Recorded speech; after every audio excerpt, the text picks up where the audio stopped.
I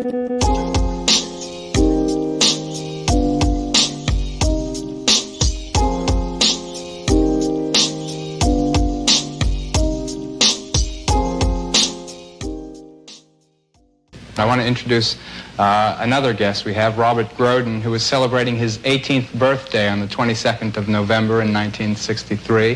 He was profoundly touched by the president's death, and he desperately wanted to understand how it could have happened. For 2 years, he, like most Americans, believed in the official version, the Warren Commission version of what happened, but the day he first saw that 8mm Zapruder film, that amateur film that was made, that was the day he stopped believing.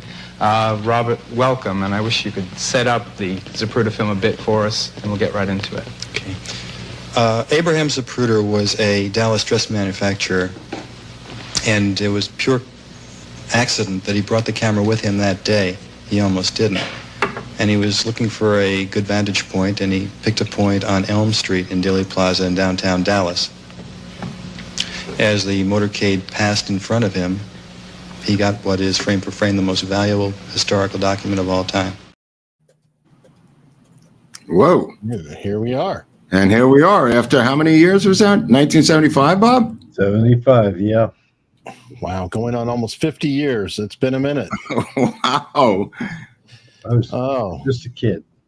Just a kid. Well, it's fantastic to have you on the show. Finally, we've been kind of crossing by each other, everything else. I know Mark has gotten with you to make this happen, and I know I'm personally looking forward to it because we get constant comments on, did you know that the Zapruder film was hacked?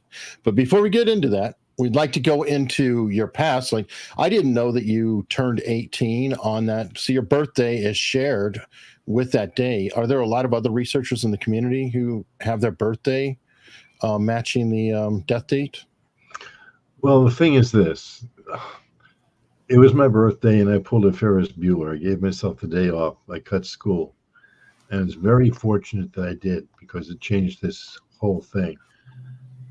I heard the first reports on one of the networks, and the story then was the truth. But within an hour, it had changed completely. Everything was reversed.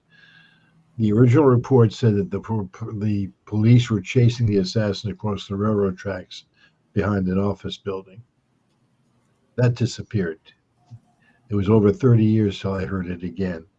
But because of that, and because of the story changed so quickly, I just started to study it immediately. It became a passion. I've always been fascinated by questions of history. And what greater question of history than this? So, well, you were originally into some other historical things, right? Oh, yeah.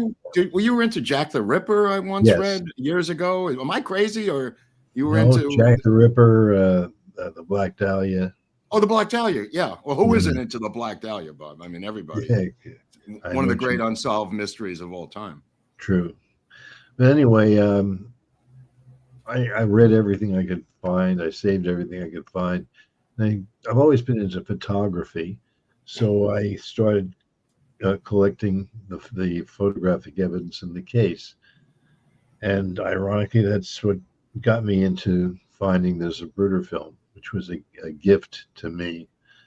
I went to work for a company that had done the blow-up work on the film from 8mm to 35mm for Life magazine. And my boss had been able to save an extra copy, what they call a mechanics copy. And after a while, he gave it to me. And I started doing work on it. I stabilized the image. Zapruder was a man who was very dizzy. And the president is all over the frame like this. As you'll see if we show the actual film uncut. The blow-up version that I did, I came in on the president's head, and I repositioned every frame so that the president is now stabilized. And Bob, could we go back in time and start at the beginning of your life before we get into the actual physics of the Zapruder film? I wanted to find out what it was like growing up in New York during the 50s for you as a kid. What did your parents do? What did you like in school? Were you a truant? Were you a drug addict? I mean, what was your life like growing up? How does somebody end up in this position? Take us back in time to Forest Hills, Queens around then. Well, I actually grew up in Manhattan, in Okay. New York.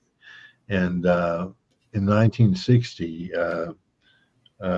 we moved to Queens, to Forest Hills, Rego Park. Mm-hmm. And yes, I was a truant. no drugs, but lots of truancy. Right. I was fascinated by specific things that high school, Forest Hills High School, bored the heck out of me. So I gave myself several days off. Fortunately, I took my 18th birthday off, and I heard that the first report, and that kind of disappeared. And I was beginning, after years and years, to think I was crazy. But after about 30 years, it was rebroadcast on NBC. And well, I knew I was right, but by that time I'd already written several books on the case. I've written eight books. What was your first book that you wrote?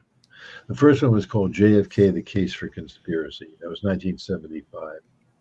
Right. Okay. So in 63 to 73, what are you doing? Well, when after the assassination, I went in the Army. I was in the Army for a couple of years, and when I got out, I got into the record business. I was working at a place called a One Stop, which carried all different labels.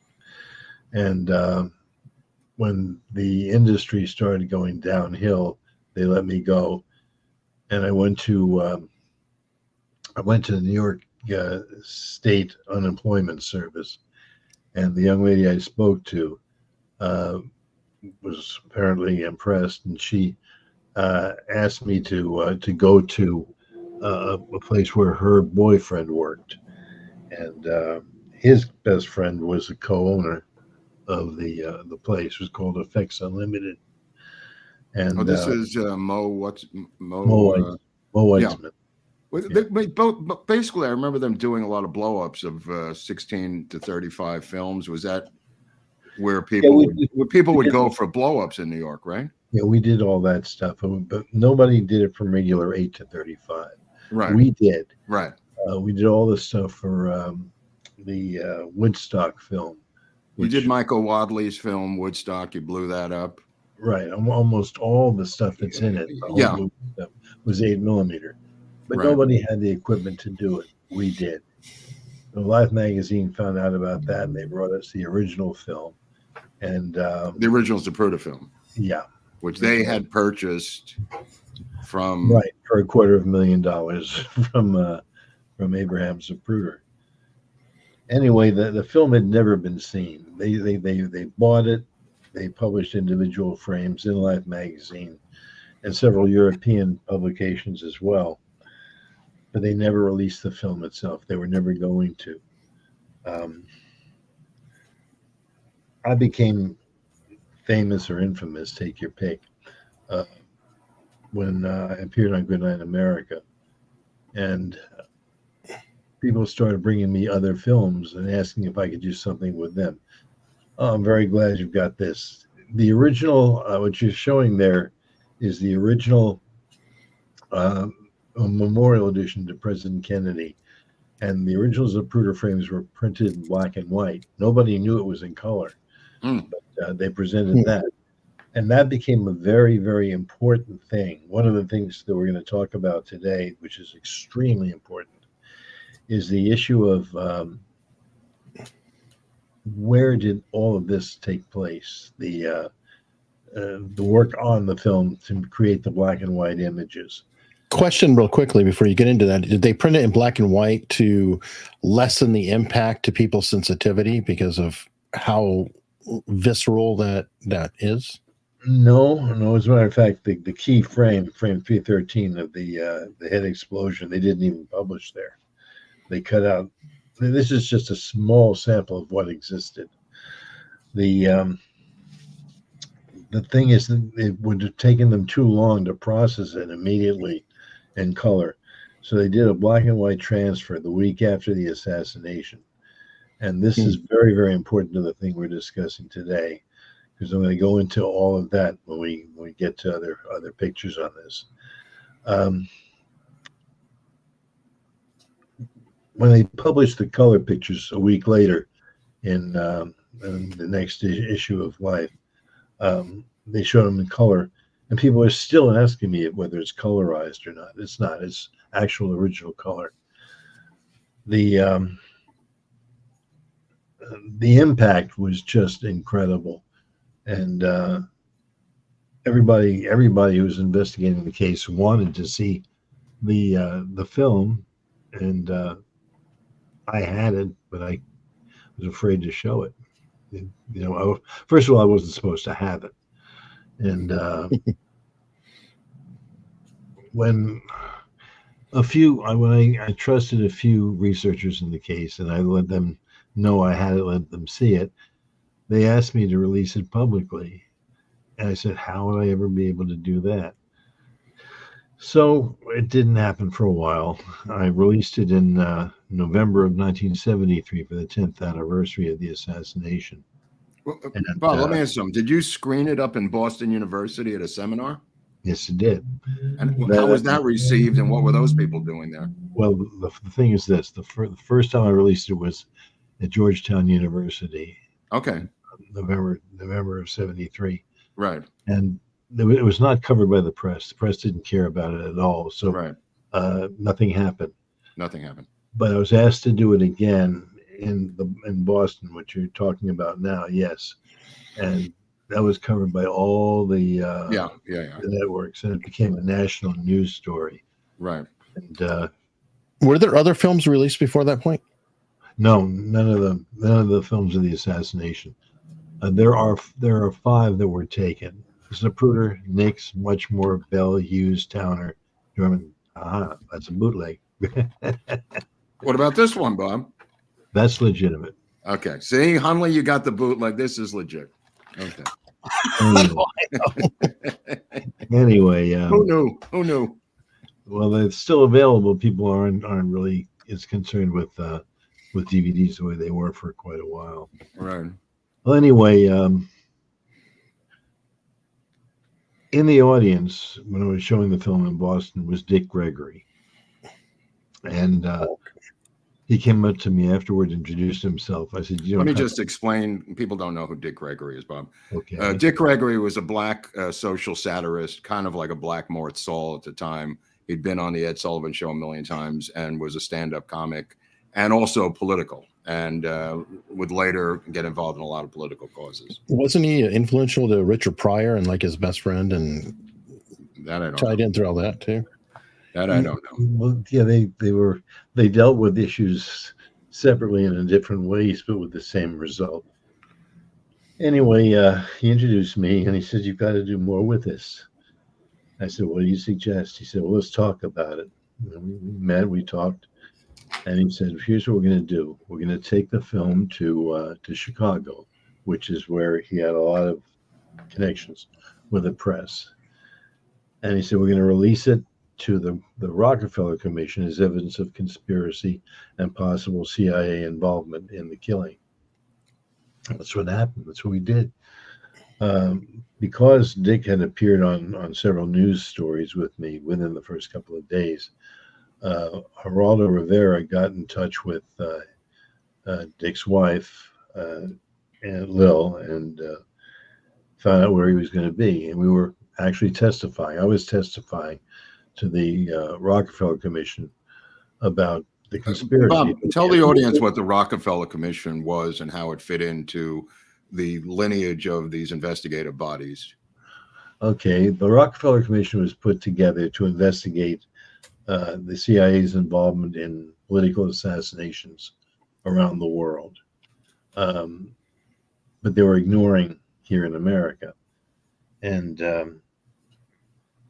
just volunteered to create the evidence, to show the evidence to the people, and I did. And while I was testifying, the phone rang, and it was Geraldo Rivera's office.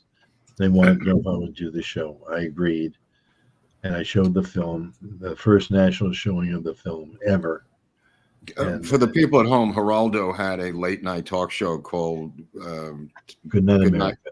Good Night America, which was on ABC, I believe, at the time. Yes. And it was a late night talk show with him as the host.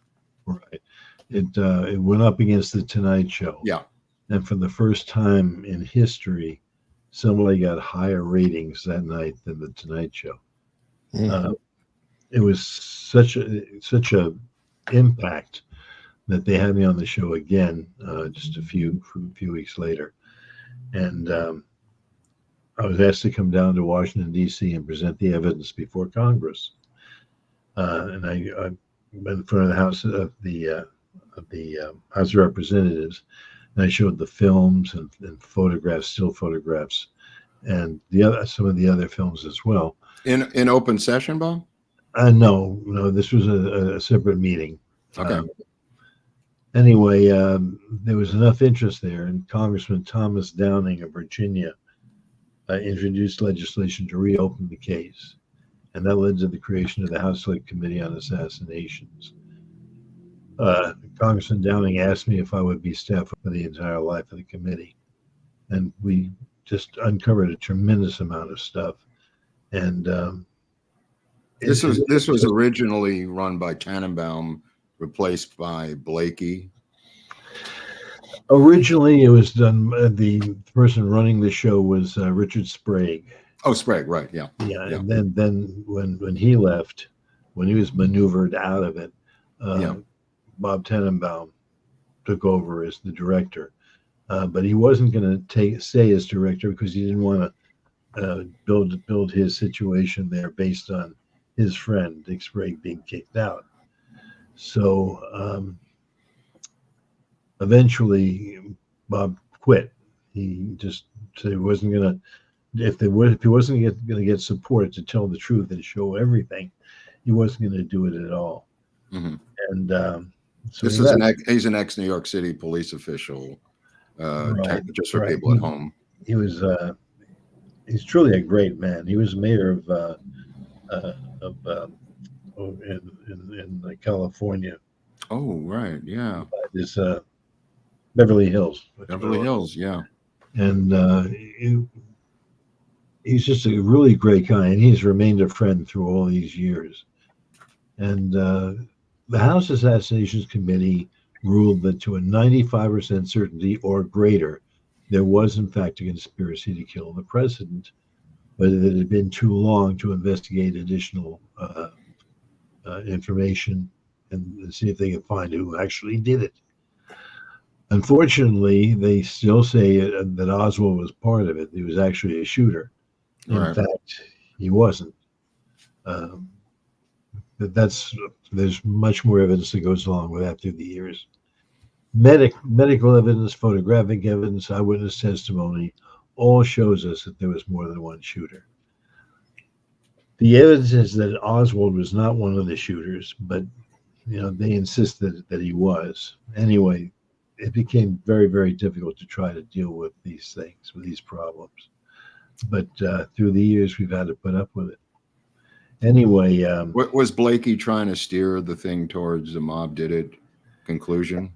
Yeah, well, he admitted that there was a conspiracy, begrudgingly, kicking and screaming, but he finally agreed to it. And the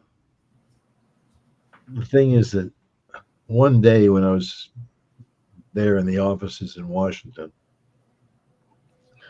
I walked up to him and I said, "You realize that the CIA is lying to you, don't you?" And he said, "I've worked with these people for over 20 years. You don't think they'd lie to me, do you?" I said, "Yeah, I do." He knows it now, but then he didn't. Then he was still a loyalist. But he now says that he wouldn't trust a word that the CIA told him. Well, his contact was Joanides, I guess. Yeah, well, George Joanides was a fellow who was in charge of the Oswald situation in New Orleans before Dallas. And he never revealed any of this. So the fact they worked with Oswald, never revealed it to Blakey at all, which was insane. When Blake found out about it, he was just incredibly angry. That's when he realized he couldn't trust the CIA. Joe Anides had run JM Wave out of Miami, Bob, and other Bay of Pigs operations for them previously. Right. But again, it was a very highly secretive situation. So Blakey didn't know about it. When he found out, he was just violently angry. But anyway, the report came out in 1979, beginning of 79. And that led to the creation of the House Select Committee. I'm sorry, the Assassination Records Review Board. And they went even further with it. Independent verification of the House Committee conclusion of 95% or greater was readjusted to 98% or greater. Wow. What's the difference between 98% or greater and 100%? There was conspiracy. There's no question about it. Anyway, that's where we were. The House Assassinations Committee ruled that there was a conspiracy, and through the years, I've written 8 books on the assassination. Every time we learn more, I release more and more stuff. Well, I have this one too, Government by Gunplay, which you have the first article in this edited book, which is fascinating. Well, that was one of the first things I actually wrote. I wrote that in JFK, The Case for Conspiracy, at about the same time. Well, you also did High Treason with what's his name, with Harrison Livingston. Yeah, I did that one. That was #1 on the New York Times bestseller list, or #2, depending on who you ask, right? Well, what happened was they listed it as #2, but the fellow who was hired to review it for the Times, although they never published a review, said it was actually really #1. They didn't want to admit it. Well, Interesting. Well, the New York Times bestseller list has been doing hijinks for quite a while. So it's not completely surprising to hear that, sadly. From what I understand, when we were doing research, I know Mark was doing this, you've been in Dallas now for 25 years, but not always feeling very welcome from the city, from what I understand. Yeah, what's going on down there, Bob? That's an understatement. Get off my lawn. When I get off my knoll. Get off my knoll. When I first moved down there, I moved down there because I felt I needed to be a voice of reason. We had the 6th floor museum, which lied to us from the beginning. They said that they would release every aspect of the assassination, no matter where it led, and they have never revealed the truth, even though the evidence was there. They've only covered it up. But I was warned that they would try to shut me down, and before too long they did. Well, tell us what happened to your old friend Gary Mack, who was appointed to be the head of the 6th floor museum. Gary, who sadly passed away from cancer a couple of years ago now. Years ago. He had worked for a local TV station in Fort Worth, and it was maneuvered so that he would be fired, and he was, and he had no income. So after about a year and a half or so, the 6th floor museum offered him a job at a lot of money, and he couldn't turn it down, and he did. But he was told that he was not allowed to talk about a conspiracy. No surprise there. Yeah. I got a call from a fellow who was the actual director, and he was going to quit. He was going to retire, and he offered me the job to run it, and a great deal of money. And they made it perfectly clear I would not be able to talk about the conspiracy. I'd have to go with the official story. Yeah. And I turned it down. And then are you sad? Are you sad now in retrospect that you turned it down? No. At least I can sleep at night. Yeah. Well, apparently you can't sleep at night because they're firebombing your house half the time. Yeah, well, only one. What happened? What was that about? In December of I think it was 1993. I went to bed late. I'd been working on some stuff about the case, and I got into bed. Within 5 minutes, 2 Molotov cocktails went off. Wow. It was the house next to mine, but the part of their house led underneath the roof of my house, and it was bizarre because I called the police and the fire department, tried to, couldn't. The phone stopped working. Wow. So I started banging on the door next door. Wow. Nothing. But the people across the street heard my banging on the door, making so much racket. They called the fire department and they got the fire out just before it hit our house. Wow. And that was the reason. It was an abandoned house. There was no reason for anyone to do it. The concept was they were trying to get rid of us, and they would have too if I hadn't been awake late. Right. And my 4 kids and my wife and myself, we got out of the house before it spread. But police never investigated it. Nobody ever investigated the crime as to what had happened and why. Oh my God. Well, tell us how they treated you by arresting you for selling magazines in Dealey Plaza. Tell us about how the police seem to be fascinated with your work, but not really about people trying to kill you. Well, it's a different police department. But the thing is this. There was a conspiracy going on between the 6th floor museum and the Dallas Police Department. Oh my God. This was overseen by a group called Downtown Dallas Incorporated, which runs the whole show. Yeah. It's like a chamber of commerce, Bob, or it's like that. But yeah. The thing is that they didn't want to have anybody there.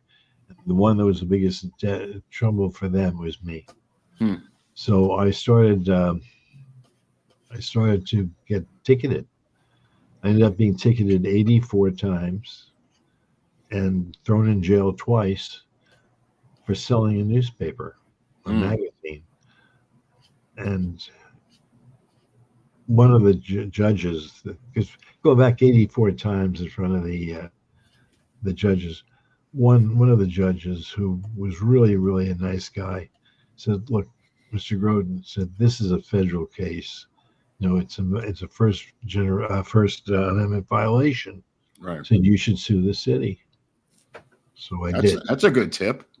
But after 7 years, I was still waiting to get something done.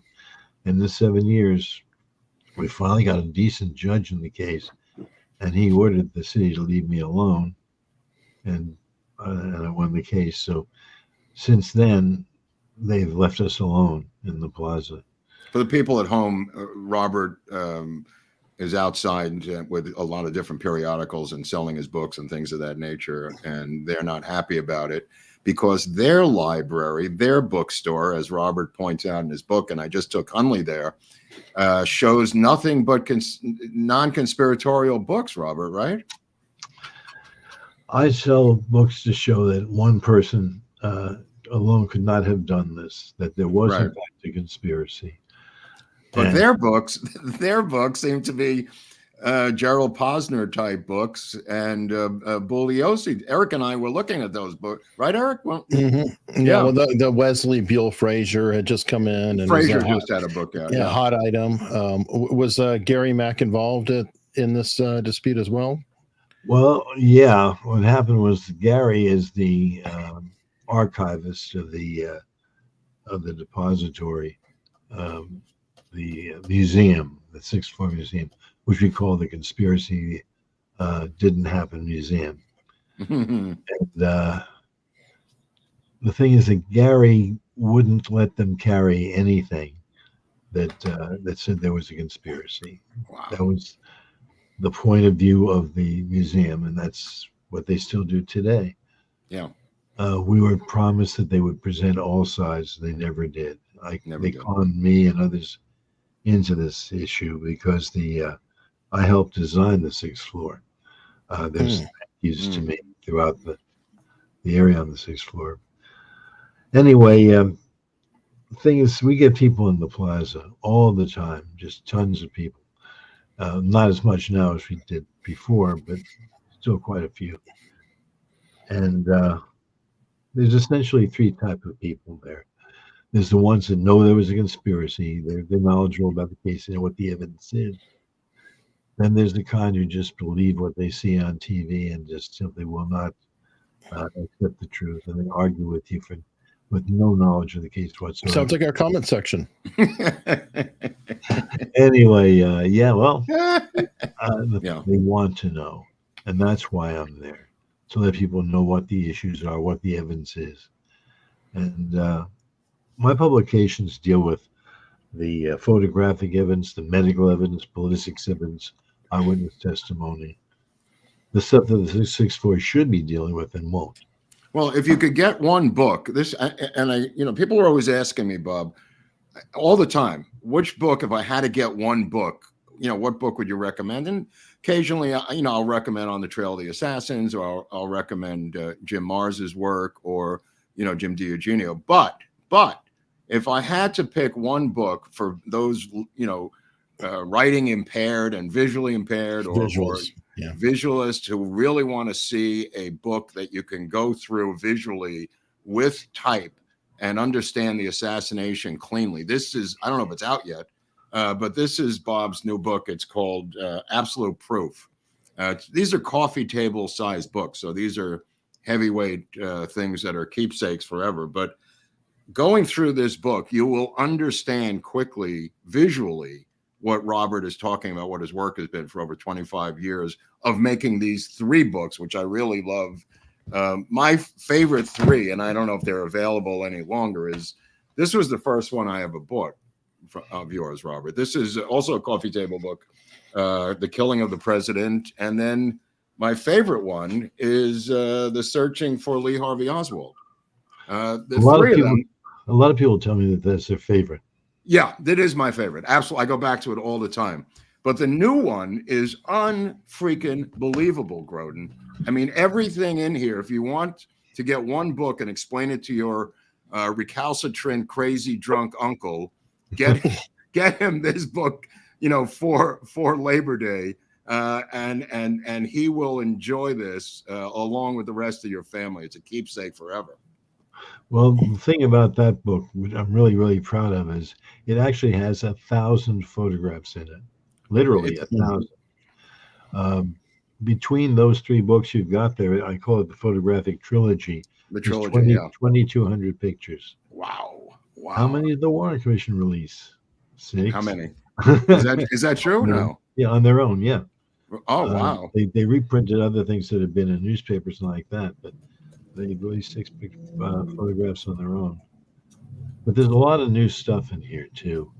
I literally have not. I finished it last night, but I went through everything. Took me a day or two. I just went page by page by page, and I was riveted, Robert. I mean, there's a picture. I love that shot. I guess that's from JFK of you and the two Oswald daughters there. Right. Nice girls. That's me in the middle, obviously. Mm-hmm. Rachel is on the left, and in the blue. Rachel. Yeah, okay. June's on the right. June's on the right. Wow. And that's like 1991. 91, yeah. Robert. Wow. Now I didn't understand how many. Both of us know Oliver Stone. I didn't know that you played so many different parts in JFK the movie. I'm kind of shocked to see these photos that are in your book of the different. Maybe you can explain to the audience. Eric could put some of them up. What are you doing here, Doctor? I'm performing the tracheotomy on the president. This is you playing Dr. Malcolm Perry, I presume. Yes. Mm-hmm. Fascinating, and you know what? You kind of look like him. Well, that's very kind of you.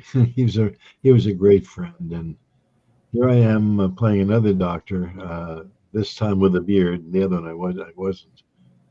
This is you playing Dr. Robert McClelland here? No, that was Dr. McClelland in the last one. In the last one, okay, I'm sorry. This one's a nameless doctor. It doesn't say who it was. Okay, all right. They needed somebody who looked messy with a... Well, you got blood all over you there. Yeah. So I Wow. played those are two of them. Then here I am as the projectionist in the courtroom. So nobody catches on the fact that you're in this movie and playing 20 different characters. Nobody found out at all because I didn't get any credit. This is, of course, a famous viewing of the Zapruder film. Now, did that projection work? I mean, were you actually projecting the Zapruder film in the movie itself? Yes. Wow. Yeah. Wow. That's the famous courtroom scene for people at home of Kevin Costner doing the soliloquy at the end of his court presentation. And Robert plays the projectionist. Yeah. Now, who was the projectionist in the Clay Shaw case, Robert? I have no idea. Because there was a projectionist. Yeah, he's lost to history. Lost to history. But, That's sad. The idea of my being there projecting the film, since I was the one who released it, Kevin Costner came up with the idea that I'd be the projectionist in the scene. Oh, wow. Very proud of it. It would be I ended up doing script changes on a daily basis. Whatever we were going to shoot that particular day, I was there in the Plaza every day there with that book there with all the photographic evidence in the case. And what are you doing? What are you doing here with the death I'm mobile? explaining to the actors in the car, how to react to the assassination scene itself. Right. And I got to be friends with all of them. They're all very, very nice. But that's what I did. I was there every day, every single day in Dallas, and for almost every day in New Orleans as well, and every day in Washington D.C. We went on for quite a long time, and I think Oliver did a fabulous job. I think it's one of the best movies. Well, talk about a film. I mean, he's using, which may be, of course, of interest to you personally, that he was using multiple film stocks throughout the film. And I think the editing on it he got an Academy Award for the editing. Yeah, it's true. It's true. I'm very, very impressed with all that you know about all of this, and I thank you for all the support that you've been giving me. We watch your show all the time. Oh, great! That's good.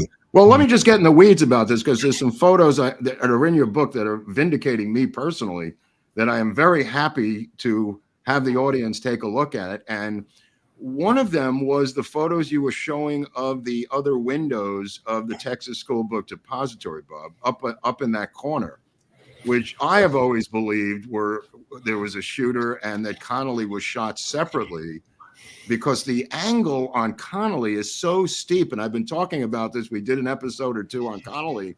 I've always believed, and I'm happy to say that you apparently believe, I didn't know that Connolly may have been shot from up here straight down from that window. Absolutely. What we've got here is you've got on the left, you've got Arnold Rowland and his wife Barbara on the right. Yeah. And he told the police and the FBI right away that he saw a man with a rifle in that window at the opposite end of the 6th floor. Of course, they said he was crazy, but he knew it. And years later, I found a photograph that had been cropped every time it had been used, and it's in the book, and it shows the man in the window wearing. Eric, can you? I think I sent it over to Eric last night. Maybe he's got a copy of that. The face that's in the window. I don't know who that is, but it's a pretty damn clear shot, Robert. Yeah. Yeah, I'm trying to find that. Of that face in the window. But again, the Connolly thing, to me, nobody ever looks at the Connolly shooting separately. Nobody ever looks at it. I mean, you get past 399, but then you've got, okay, how did John Connolly get shot? Not this. No, there's some photos. I'm trying to find it. The pictures you're looking at here were taken by the FBI and the Secret Service. Right. And this is at the opposite end. This was taken from the window that you were just looking at in the previous thing. Oh, they knew something was going on from here. Yeah. The window was open. It was amazing that they got to avoid the whole thing. But they call the one bullet, the single bullet theory, from one bullet hitting the president and going on to hit Governor Connolly. They call it the single bullet theory. I call it the single BS theory. Right. I didn't know if you'd have to cut it if I told you what I really called it, but yeah, there was somebody there. He was seen. There were all kinds of bits of evidence that tend to get. Well, my favorite. It's this one, right? Yes, it's the photo. Yeah, there it is. There it is. The There's photograph taken by a professional photographer, and this is the extreme left edge of the picture. Whenever it had been published, from the day of the assassination on, this edge of the film had always been cut out. I've never seen this. They never Wow. showed this window. Wow. And this guy here at the western end, the angle from that window is perfect for the one that hit Governor Connolly. Absolutely, absolutely. Thank you. And And is that, that's, discovered this image. I've never seen this. I've never. Is that a light bulb in back of him, Robert? It's on the ceiling behind him. Yes, That's a light bulb, right, on the ceiling. right. And this is an enclosed room on the other side. No, that's one thing that people aren't aware of. Yeah. The entire 6th floor is one room. One room, right? Okay, because it says 96 feet square. It's a little. I was a little confused by that. Yeah. Just so everybody knows, by the way, these are all in that book. That's that why Mark was right holding here. up. So if you want to dig in yourself, It's all in here, people. I've never seen these. I was hypnotized last night, staying up in my underwear in my bed reading this with a flashlight under the covers. But you can take your time and go through this. I mean, it literally weighs 20 pounds with like 140-pound stock or something here of the paper. It's just absolutely magnificent. Well, the entire book is on acid-free semi-gloss paper, heavyweight paper. It is heavy. I used to be a publisher. That is some heavyweight paper. Let me tell you right now in this book. And it's all glossy paper, so it's like Yeah. looking at actual photographs, and the color should never shift. Now, the other one I wanted to show, if Eric could find, well, not this yet, but I wanted to show the which I am obsessed with. People mock me all the time, of the footage I saw them of a 303 British Enfield being brought down from the roof, Bob. Yeah. I thought people, I try to tell people about this. They mock me for years. This is the bottom when they come down, but there's photos that you have of the actual fire escape that I remember them bringing that rifle down from the roof, Robert. There it is. There it is. I thought I lost my mind. I thought I lost my mind till I saw this last night. There's a lot of stuff in the book that most people are not aware of. One of the most important things was when I worked for the House Assassinations Committee, I discovered a document that was supposed to be destroyed. I managed to save it. It's in chapter 1 of the book there. We call it the smoking gun document. It's 2.5 pages long, and it's signed by the director of the CIA, John McCone. The head of the Secret Service, Rowley, wanted to know whether it was true or not that Oswald worked for the CIA. And this was done at the very beginning of all this, before the cover-up had been put completely together. And well, let's not give away the milk and the cow for the two secrets that are in your book, Robert. Oh, okay. Just from a publisher's point of view and a former magazine guy, I urge you to leave the milk and the cow for them to get into, because I do want to get into the thing about Dino Brugioni and the film stock, which is more important. I not that's less important, but people are going to have to get the book to get that. But let's get into Brugioni, because this debate, this anti-Zapruder film debate, which is why I wanted to have you on for over 2 years now, is to get into what has been going on to try to dismantle the veracity of the Zapruder film. 2 or 3 people got the idea that we didn't have a strong enough conspiracy by itself, that we needed to get a secondary conspiracy, that the Zapruder film, the best single piece of evidence we've got, was faked, that it was retouched, and that the original film is not the original film. And there's a lot. We went through a lot of stuff. Janet and I, my wife and I, have gone through a massive amount of information on this. And what it comes down to is Brugioni, who worked for the government, was shown a copy of the Zapruder film. He was told it was the original. It could not have been. And this is so new, it's not even in the book. Right. The I actually have clips of him talking about it. Do we want to? If you could put up a quick clip, maybe, because we have a little bit of video here, Robert.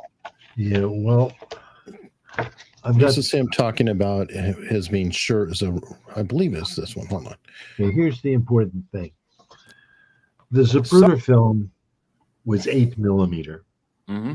For those of you who don't know what film is, a lot of people out there don't know an f-stop from a bus stop. They pretend to be experts on this. This is a copy. This is a film camera like Zapruder's. Okay, right there. Right. That's a Bell and the Howell. way you advance film in this is it's not battery controlled. You have there the crank, the winding crank on the side, and in order to make this thing work, you have to wind it up. Let me show you here. There we go. You have to wind the crank like this. Right on. It's spring loaded. So you wind it, the spring loads up, and then you start filming. And see here. What do you get? About 20 seconds, Robert, of film? 65. 30, but you're right. How much? Idea. Zapruder started filming. Yeah. Zapruder started filming when the motorcade first came into his view. He didn't know where in the motorcade the president's car was. So he starts filming the lead motorcycles and some of the lead cars. The camera's running down. It's going to stop, or maybe it actually did stop. He has to take the film down from his eye, the camera down from his eye, and he starts to wind the crank. In the meantime, the president's car turns from Houston Street onto Elm. Now, what you've got here is an artist's creation showing the entire motorcade idea after the lead motorcycles, starting with the president's car. Mm-hmm. What's important about this is people who claim that the Zapruder film is faked come up with 3 or 4 arguments. One of the arguments is that the car stopped. It did not stop. It never stopped. Witnesses said it slowed down. It was stopping, but it didn't stop. Mm-hmm. After the assassination, witnesses in the back of the motorcade itself and other cars saw the president's car lights come on, that it was stopping, but it didn't stop. Those later cars did stop, and they assumed that all of them did. So they said the car stopped. They said the motorcade stopped. Other people said that the car was stopping, but not that it actually stopped. One of the arguments that people are making is the Zapruder film can't be legitimate because it doesn't show the car stopping. It did not stop. Mm-hmm. The Zapruder film, the Nix film, the Muchmore film, the Bronson film, they all show that the car never stops. Well, it would also make the people jump in time, right? The people. Am I wrong? I mean, the people themselves would jump in the film then. They would go from point A to point B. Yeah. The frames that were cut out in between. Right. They're saying that up to 20 frames were cut out. In 20 frames, the car would go from one point to another part, just dozens of feet away. Right. It never happens. The car did not stop. One of the other things that they're saying too is that that Brugione, who you mentioned, had been shown the original film that evening. He wasn't. Right. How do we know this? Okay, this is very important. For those of you who are paying attention to this, try to understand this. Most people nowadays have never seen film cameras. They don't know anything about that. The Zapruder camera, this camera is 8 millimeter. And the way it works is, I think you had the picture there. There you go. The film itself is 16 millimeters wide. Yeah, that's what Eric was showing. Yeah. Right. This is a reel. The film was slit. Mm-hmm. In order to show it, to go on an 8 millimeter projector, it's got to be slit. The original film is slit down the middle to make it 8 millimeters. Exactly. Okay, just so the layman at home can understand this. We're looking at a 16 millimeter piece of film here, Bob? Right, that's 16 millimeters wide. Right. But it has twice as many sprocket holes. Yeah, right. Okay. So to show it on an 8 millimeter projector, which is what Brugione claimed he had to do, this had to be slit down the middle. Right. Okay. Here's what's very, very important. Can we show this? What is that? Actually, you have this. I'll get it up. Hang on. There we go. What you've got here is you've got. Eric's got it up now. There we go. On the left is the way it runs through a camera. You load the film in. You record on one side. You photograph on one side. You take the film out. You flip it over, and then you do the other side.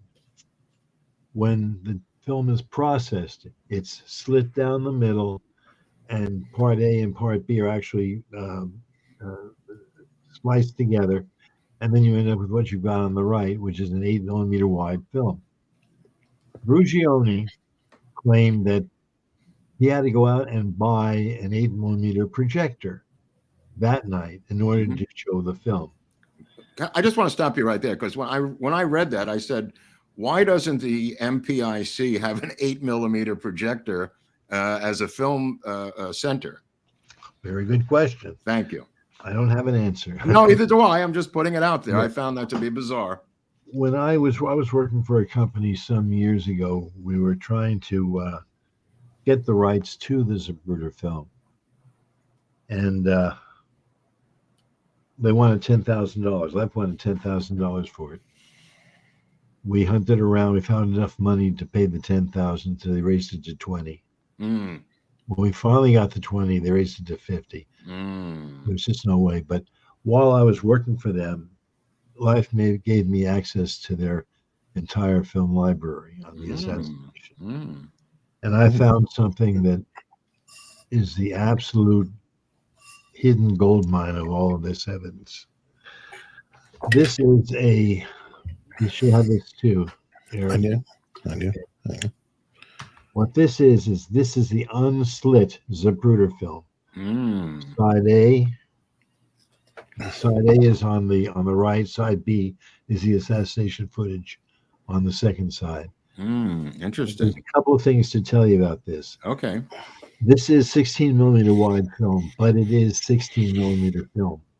This is a duplicate of the original 8 before it was slit. It was slit in Chicago the week after the assassination. Right. This was made to create the black and white negatives to put in that first issue of Life magazine.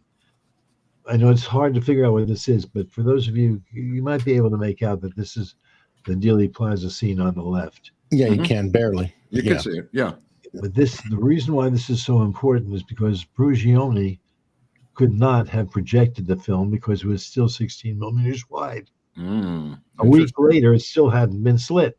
Right on. And this is it. This is the proof that it was the original film. That what Brugioni had was a duplicate. Right. No. Yeah, why does he think it's the originals? I mean, I don't understand what they told him it was the original. Right, but the entire scheme falls apart, Robert, because they don't know the name of the Secret Service agent. I talked to Vince Palomar about this the other day. Bill Smith is not going to cut it. Brugioni says 2 agents showed up. Ben Hunter and Homer McMahon tell our friend at the Assassinations Record Review Board, Mr. Horn, that 1 agent showed up named Bill Smith. He foyers Bill Smith for years, and Bill Smith doesn't exist as a Secret Service agent, Robert. The entire cock and bull story falls apart because there is no Secret Service agent who delivers a film. Brugioni, whoever told him, assuming that somebody actually did, maybe that whole story is fake. Don't know. But Brugioni could not have projected a 16mm wide film on an 8mm projector. Right. That's the clue. Right. The film was the original. Right. And the argument that they're making that the film was not the same later on as it was then falls apart. When I worked up, and I was up at Life magazine working on the project that war, I came across this. That's gold. The entire thing. That's gold. The film had not been slit. The negative for this was still there intact. Not The entire film was, and there was a duplicate that showed both sides of the film. Really, you couldn't duplicate a double rank 8 like this once it had been slit. Wow. It just could not happen. Wow. But this is an important thing. This is one of the most important things we've got to show that the film is legitimate. Wow. The arguments that are made are that the motorcade didn't stop, that it did stop, but it didn't really, and that Zapruder. He's got 4 arguments. One is serious irregularities in the chain of custody. 2, irregularities in its appearance inconsistent with its processing. 3, photographic inconsistencies between the extant film and control film shot during the authenticity study. And 4, this is from Doug Horn, major inconsistencies between eyewitnesses' recollections, which is what you're talking about, of both head wounds and events in the motorcade. You're talking about the motorcade. So that's number 4 on his list, his hit list there. Well, the point of the matter is that all of the arguments fall apart if you know the truth. Right. They said that the fact that people said the motorcade stopped, nobody really said that. Right. Some people may have. Well, he says 50 people say it, but when you drill down, the 50 apparently are not saying it. Almost all of them said stopping, not stopping. Stopping. It was slowing down. And you can see that in the film itself. Well, I think Greer admits to hitting the brake and himself, the driver in the car. Plus the fact that if the car had stopped down like that, you would have seen, as you pointed out, everyone in the car and the people around the car would jump from point A to point B. Right. Now, if it had been cut out, the question that nobody there can answer who says is why? Why? To what purpose? Yeah. What's the purpose? What's the purpose? If they were going to cut the film at all, if they were going to edit it, they would cut out the fatal headshot, which shows the president thrown to the rear and to the left. Well, he says he goes down and forward now, and he has some other allies saying it goes forward. His allies, according to Doug Horn, who agree with him, are Dan Rather from C. No, Shah. I know. You know that. Let me just tell the audience. Yeah. Cartha Deloach from the FBI agrees with Doug Horn. Dan Rather agrees with Doug Horn. Hollywood, he says Hollywood vaguely, but I really drilled down on who he went to on Hollywood, and Peter Janney. These are the people who now claim that the film was altered, Robert, and indeed shows the head going forward in the Zapruder film. Well, Peter Janney did an interview with Brugione. Right. And you talk about leading a witness. Janet shakes her head every time she sees this. They're telling him what to say, essentially. Well, Doug Horn does the same thing also. Yeah, absolutely. You know, I was really fascinated when I found that Doug had found what I had already found and had written about, that there was a second headshot. And he agrees with it, and he wrote about it, but I wrote about it first because I found it. Now there's evidence of a third one, which I mentioned in that book. My only mention is a possibility. Well, they'll get to that book when they get to that book, and then they'll be astounded by what you've uncovered. Okay. But getting back, I just want to get into Brugione for a second, because people are, and including Horn, including Janney, are suggesting that he's an optical expert. The guy is the chief information officer, not an optical expert. He is the propaganda minister of NPIC, Bob. That's who, and it's CIA. He's been CIA since day one, and not just CIA. He's the chief information officer. Dig. That's a propagandist, Robert. That's who that guy is. Now, Peter Janney, for people who don't know, who has written Mary's Mosaic, a novel about the killing of Mary Pinchot Meyer, is the son of Frederick Janney. Now, you say, well, who is Frederick Janney, Mark? Frederick Janney is the co-founder with a guy named Alan Dulles of the Central Intelligence Agency. That's Peter Janney's father. That's who we're dealing with here. Janney has started this ball rolling about the Achilles heel of the assassination, the thing that drives the CIA insane, which is the Zapruder film. And if they can put a dent into this film, they will be victorious in wounding the Achilles heel of the entire assassination, this 20 seconds of footage that Robert and many others have worked their entire lives on. So they have attempted over the years to damage the credibility of the Zapruder film. And what they've done here in this operation is Peter Janney has combined with, I don't know if Doug Horne is naive, a useful idiot, or in on it. He has combined to convince Doug Horne and other people that this is a duplicate fraud film of the Zapruder film. So what he has done, one of the people he's brought in is a woman named Sidney Wilkerson. This is who he believes is an expert on film in Hollywood. I'm in Hollywood, so I just want to address this thing. Sidney Wilkerson has a post house out here. She's a saleswoman for her post house. She's not an expert in film. She's not a film editor. She's a saleswoman for a post house out here. This is who Doug Horne cites as the Hollywood expert for his belief that this film has been altered. Now, she has a husband named Tom Whitehead. Tom Whitehead is a film guy, but he is a CGI guy, Robert. He's worked on a bunch of films, including Mission Impossible. He's not an editor. He's a CGI guy. And I said many years ago that the day is going to come when people are going to start to play around with the Zapruder film, adding things in. And they're going to say, which they've done repeatedly, look what I've discovered. That's where Whitehead and Wilkerson come in. Whitehead is a CGI guy, not a film editor.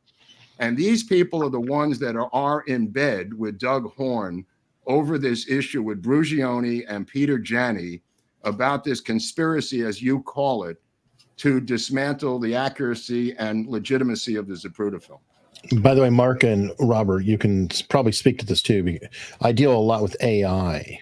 So there's not only the worry about people intentionally doing CGI and adding things in, there's also the elements of upscaling with AI, and there's something that's called hallucinations, where AI will add detail that wasn't necessarily there. So there can be factors put in, because I blow up pictures all the time, and sometimes things will turn out and it's not exactly what you think it is. I don't care, because I'm not taking it to court. I'm just saying, here's a picture of a dude. He looks a little bit better here. So I don't really care about that. But in terms of something like the film, artifacts and hallucinations can become a very major factor as well. Have you looked into that? I just wanted to point out that this whole thing reeks of a psyops operation by CIA. The players in this thing and the entire operation, Robert, just reeks. And the key, if Eric will show this video of Brugioni, this little piece on Brugioni in this interview with Doug, he stumbles over the Secret Service's name of the Secret Service agent. It is the key to their bullshit story. Because he doesn't know the guy's name, delivering the most important film in American history, shows no credentials, has no name, and delivers it to a CIA headquarters up in Rochester, New York. And we're supposed to just accept it as a fact that nobody knows who did this. Go ahead, Eric, if you have a little footage there. I think it's this one. Something happened that weekend to cause Life magazine to run to. No, let me see if it's this one. Many years later, in 2009, as I was finishing work on my manuscript for my book, a researcher named Peter Janney contacted me. Now, Peter Janney is the author of a book, Mary's Mosaic, about President Kennedy and the final mistress, Mary Pinchot Meyer. But he took a diversion during the writing of his book to investigate the Zapruder film, because he was curious about various Zapruder film issues. He called a man named Dino Brugioni, who used to be the chief information officer at NPIC. Dino Brugioni was the right-hand man of the director. He was the chief information officer. He was the man whose responsibility it was to assemble any and all briefing boards that were ever made for government officials for any reason. Just stop it for 1 second. This would include what I'm trying to say, Robert, is he's not a film guy. He's not a cutter. He's not an editor. He's not anything. Right. He's a guy who oversaw putting up film boards, pasting and blowing up film boards for the government to look at, including the Cuban Missile Crisis. Well, that's fine. You oversaw the blowing up of film, sensitive film for the president. I get it. And I'm sure they blew up film of this for somebody, Robert. I'm not even disputing that. But this entire package that Horn has been part of, either intentionally or not, seems to be a planned op to wound the veracity of the Zapruder film, which is something they've been trying to do since day one, Robert. What I can tell you simply is you've hit the nail right on the head. Thank you. I've spoken to Doug Horn. I don't know the guy. I don't know who he is. I've read all the ARRB books like everyone else. I have them all, but go on. The point of the matter is I don't know whether or not he knows that he's presenting something that's not true. Right. I can prove it's not true. I just did. If the film had been the original, it would not have it could not have been projected because it was 16 millimeters wide, too wide by 50% to fit on the projector. I know a lot of people that are saying this the Zapruder film is faked are doing it on purpose. They're lying, and they for whatever reason, maybe just to point to it themselves, they want to be the ones to discover what happened and prove it. Well, what they're doing is hurting the most single important piece of evidence we've got. Yep. The Zapruder film, I held the original film. Let me explain also very quickly. When I got to see, I couldn't believe they actually did it, but they did. They let me hold the original film. Wow. And I ran it down on rewinds. And as I was running it down, I found that there were 2 splices in the film. 2. The second splice had been advertised in 1966 by Josiah Thompson in his fabulous book, 6 Seconds in Dallas. But no one knew there was an earlier first splice. As I was running it down in my hands, I felt a second splice, this earlier splice, and found that out. But I held the original. Do you remember the frame numbers, Robert, of the splice? Or they weren't numbered. They were numbered, right? Of course. It says in my book there, which you have, I've published all of the missing frames. Yes. Missing and damaged frames. Yes. All 10 of them. Beautiful. And they're all there.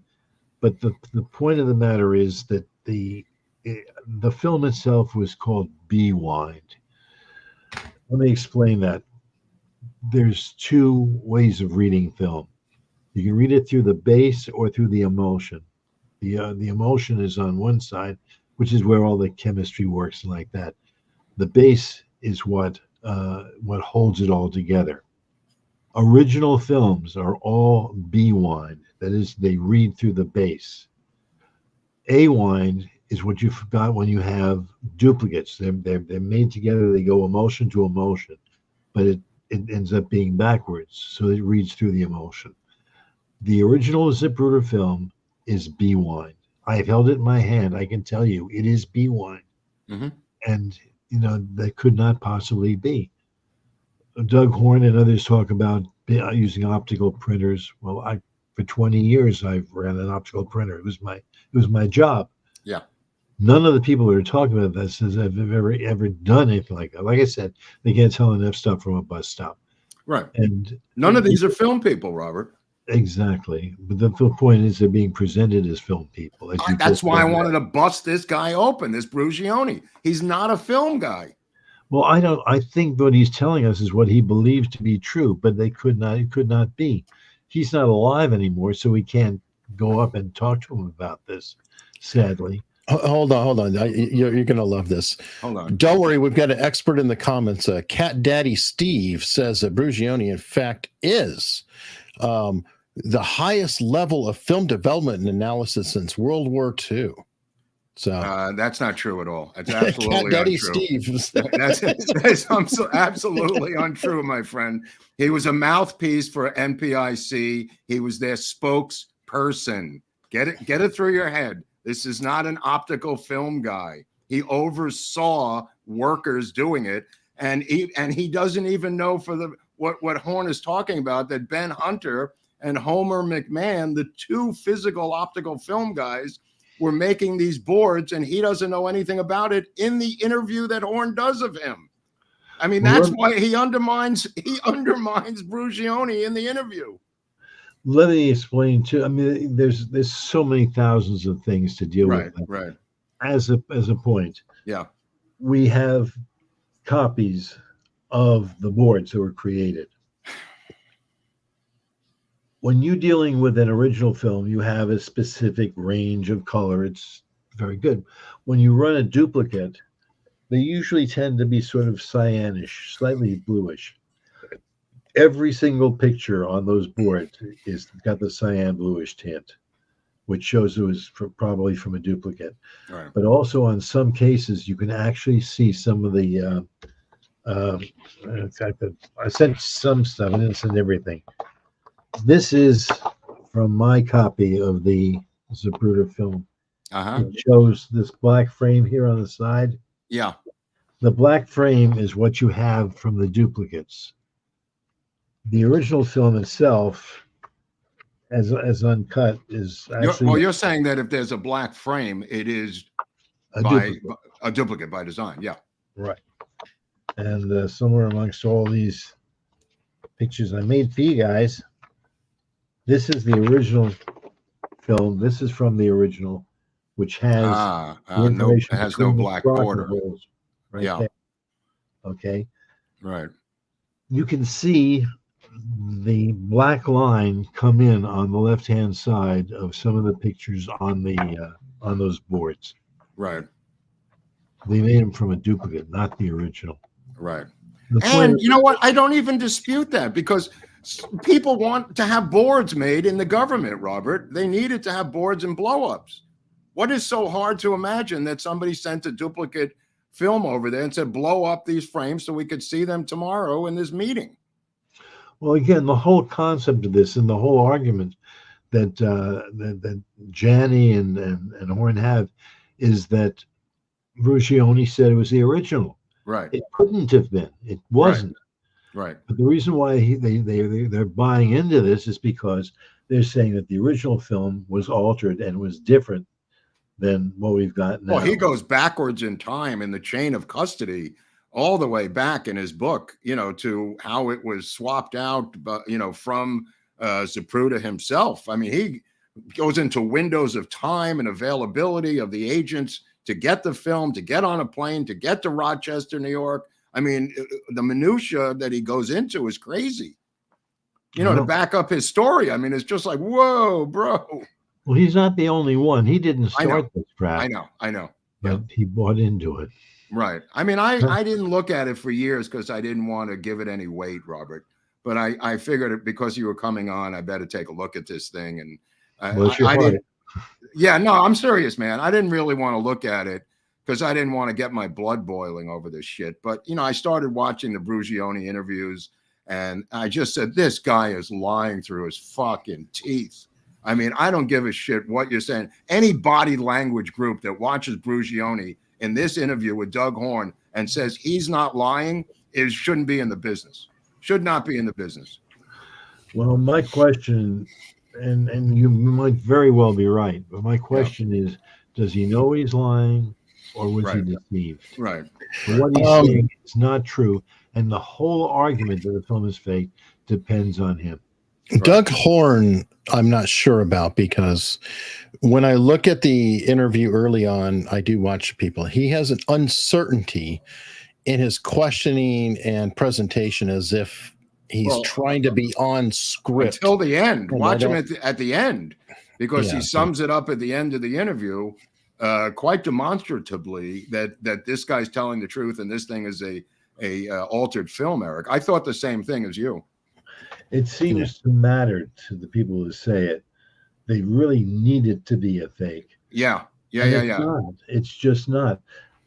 What angers me is so much of my life since I was 18 years old, this is 60 years ago, has been related to the Zapruder film. The Zapruder film matters to me. I was the one who released it. It's my legend, if you will. Yeah. The fact that it gets attacked hurts me. It hurts Well, me. but look at the motivation. You look at the motivation, Robert, not of these people, but of the Central Intelligence Agency or the people involved, the deep state. If they can wound this piece of evidence, that is their only goal on the planet Earth. They've done limited hangouts with Oswald saying, yes, he was part of the conspiracy. But, you know, even Rob Reiner 2 months ago came out with a podcast saying at the very end that it was a conspiracy and that Oswald was obviously involved, like you said, with the House Assassinations Committee with Blakey, that he was still involved. I agree with you. He has no involvement. He's a patsy. That, you know, and they want to keep moving that goalpost inch by inch by inch, Robert. Well, there's a piece of evidence that is extremely important, and I was the one who released that one too. Back in 1971, I interviewed a lady named Geraldine Reed. Mrs. Reed was on the second floor in the office building. And about a minute before the shooting, Oswald walked in and asked for change of $1 bill. Thank you. Thank you. As she's carrying out the change into his hands, the shots went off.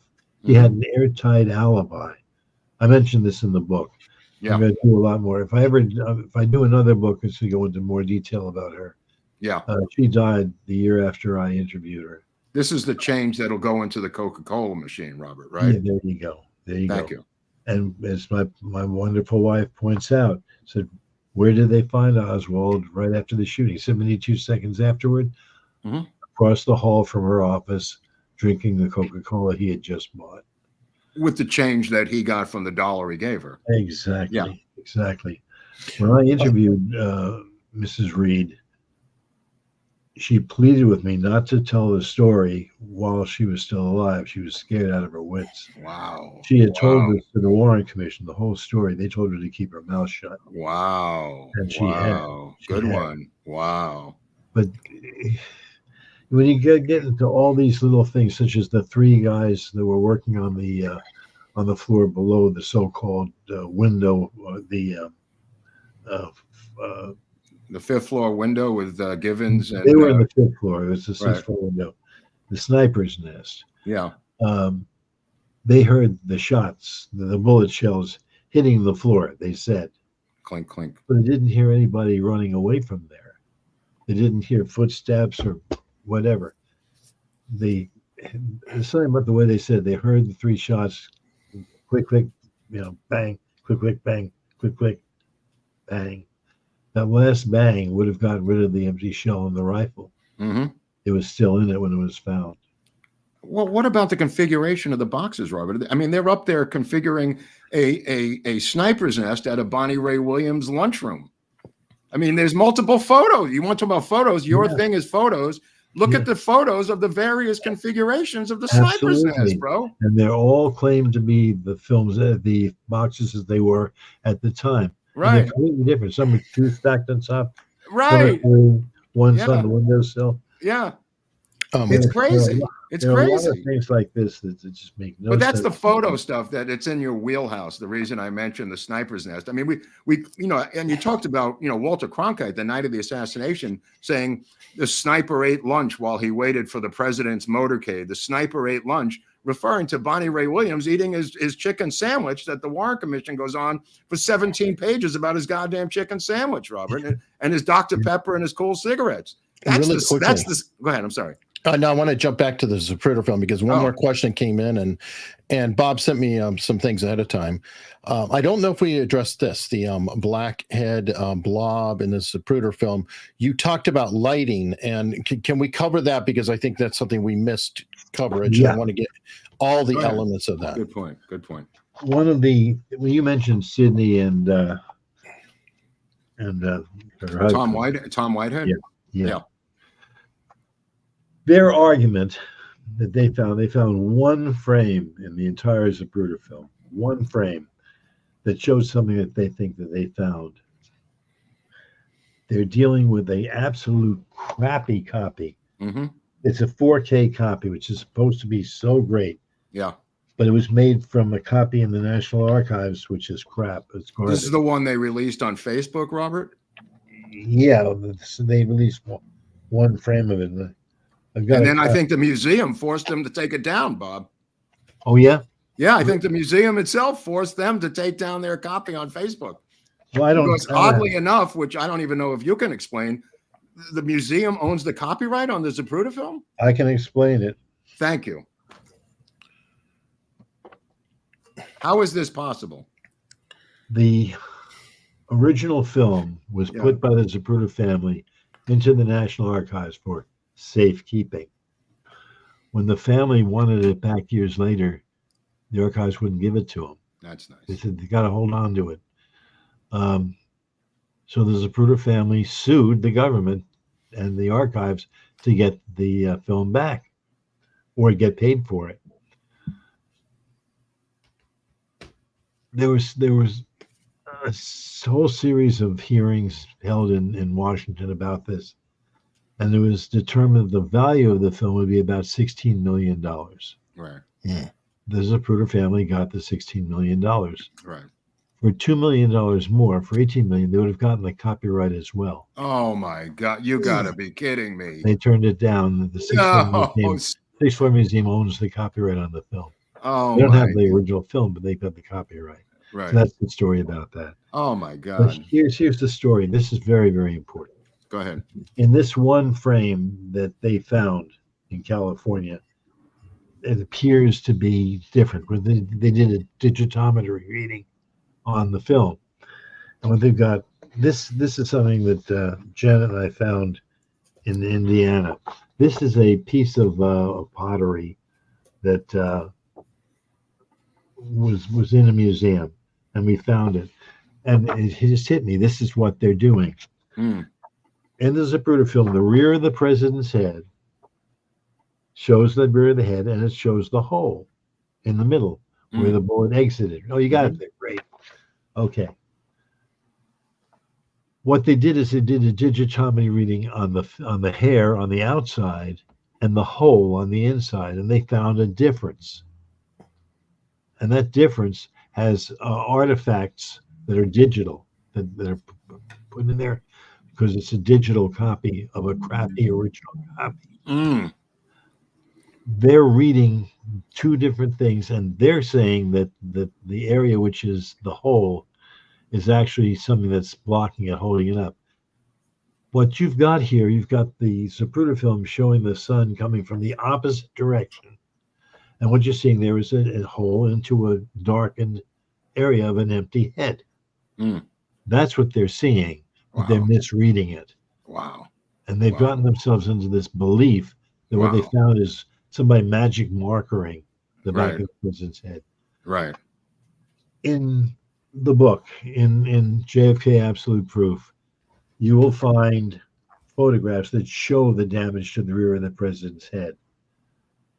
It's an avulsed open wound, exactly as the doctor said it was, about the size of a baseball or a grown man's fist. Yeah. I'm very, very proud of this book. I'm glad. No, it's incredible. The book's amazing. The book's, I mean, if I had, like I said, before it came out, there were other books, but now this is the one go-to book I'm going to try to give as Christmas presents this year if I could get my hands on it. No, dude, this is my new Christmas gift, is this book to people, and they're going to be very thankful to get their hands on it. By the way, there's an email address in the description for anybody who wants to purchase the book. I don't know if you're signing them or anything, Robert, if they go through that email address, but how about that? That might be kind of, that would be nice. If somebody orders it, I do sign it. And I personalize it. They want it personalized. Okay. And the thing is, if somebody really wants the book, I'm honored that they want the autograph. Right. I'm very proud. I've written 8 books on the assassination. This one is by far the best and the most complete. As things go on, as we discover more and more stuff, there's more stuff to release. I have enough now for maybe one additional chapter that I'm working on. Should be ready within the year. But some of the things we discussed now, like Mrs. Reed's testimony. Mrs. Reed, she deserves coverage, Robert. Well, it's in the book. Yeah. But I want to put more. I want to expand upon it more. To it. For one thing, her name was Geraldine. Normally, it's Geraldine. Her name is spelled differently. Okay. It's Jerald. Oh, no wonder. Okay. Dean. So it's completely different. Well, the girls on the stairs is pretty recent too, Robert. Right? I mean, yeah, the girls on the stairs girl on the stairs is very good. Yeah. Two women who were walking down the stairs at the time that Oswald would have to be passing them to get to the second floor if he'd come down from the sixth floor. Right. But he was already on the second floor. Nobody having come up from the domino room on the first floor to eat lunch, because he ate lunch in the domino room, usually with the minorities. But let me just get into the Tippit thing for 1 second, because you cover it in the book. You show this picture, which Eric put up. Maybe you could put it up again, because it's hard to explain to people. This is an automatic handgun that Robert is put up in the book. An automatic was used. These shells on the right, you'll see that are different than a revolver, which is below on the same page. I'm sorry for stealing your photos, Robert, but this is just for illustration's sake. This is, according to Dallas police at the scene, they put out, if I remember correctly, on their broadcast, that it was an automatic weapon that had, right, Robert? Or it was an automatic weapon that had killed Tippit. Shells were a 38 auto shell, which I think is what you're showing on the right. And if Eric could show the next photo of the gun that was ostensibly Oswald's, this is a 38 revolver with a 38 caliber shell on the right, to show you the difference. Right, and you cannot fire the other ammunition from this gun. It's impossible. That's the point. Yeah. That's what I was trying to get at. The shells that were found at the scene of the crime were scribed by Officer Poe, P-O-E. P-O-E. He signed them. The ones that are in evidence now from the wrong weapon are not scribed. Right. In this book, you also get the Tippit killing, folks. If people are just obsessed with the Tippit killing, Robert's got stuff like this just on Tippit, which deserves its own entire world as a separate assassination, Robert, right? Yeah, my wife Janet's really, really into that. We're doing a lot of additional work on that right now. Who's that guy, Eric, we met, who was the Tippit expert at COPA? Matt Douthit. Oh, Douthit, yeah. Douthit, D-O-U-T-A-I-T. Douthit, right. I know him. Yeah, I know you must know him. Yeah. I mean, he's obsessed. In any case, there's a great deal of additional stuff on the Tippit killing on the book I did before this one, which is which you have there, I think, The Search for Lee Harvey Oswald. Yes, you have quite a bit on Tippit in this particular book, The Search for Lee Harvey, which is another coffee table, high gloss, heavy duty paper book, which is my previous great Christmas gift, which will soon be replaced. Well, unfortunately, that's been out of print now for ages. It was selling pretty well. It was difficult to find because somebody within the authority didn't want it out there, and within a month it was pulled off the shelves. You couldn't find it. Bookstores wouldn't sell it, and they never reprinted it, even though it's totally sold out the first printing. And then the publisher lost all of the materials to make it, so I can't reprint it. I've seen that before in the RFK assassination. What's his name? Who wrote two guys who wrote a book about the RFK assassination. All of their books were taken from the publisher, put into a warehouse out in Long Island, and then later incinerated. Well, that's probably what happened with that one too. Yeah. Because the production materials for that book and the one before it, The Killing of a President, I can't reprint them because all the photos disappeared. Right. And then there's another story that you may very well be aware of.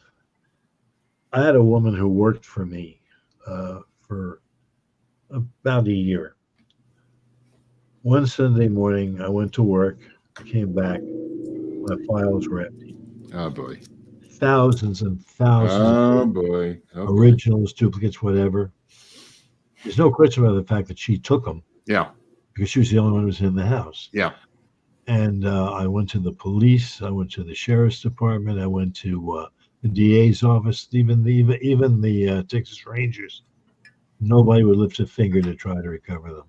Wow. So the thousands of photographs are now gone. So I can't repeat the book. I can't go back and do them over again. And that's very sad. Well, I'm not giving up this copy then. That's not, nobody's getting that for a Christmas present, I'll tell you that much. Well, anyway, I'm very, very proud to have been the one to do it. And I was very, very lucky to be there. Right. It's almost as if it was fate that I got the job working. Well, your birthday's November 22nd. If that's not fate, I don't know what is, Bob. Well, Bob, before you head out, we get something in that are called super chats, and some of these are directly addressing you. And I wanted to, give you a chance to at least see some of the love that's coming for you and things like that before you head out. Okay.